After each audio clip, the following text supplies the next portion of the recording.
kelas 10 MIPA 1. Dina video ieu kuring bari menunjukkan beberapa cara ngeunaan mencegah corona. Cara nu kahiji nyaeta nyeseleungeun.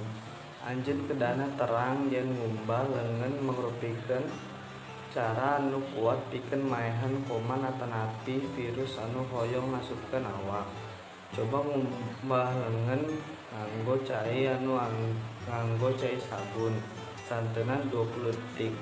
Upami anjeun ngalaman kasusah pikeun cai, anjeun tiasa nganggo saniter leungeun sareng wipes base anu ngandung santeunan 70% alkohol.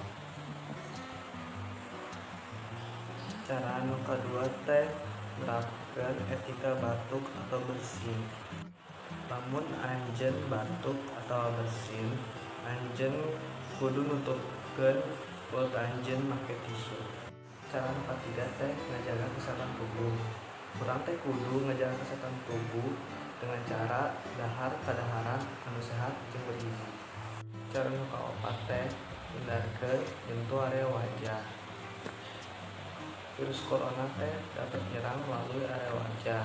Sabab eta disarankeun kita teh teu nyentuh area wajah kita sendiri. Sakitu we penjelasan tentang tips mencegah corona dari api. Untuk kesalahanna mohon dimaafkan, dan untuk teman-teman stay safe ya. Hatur nuhun.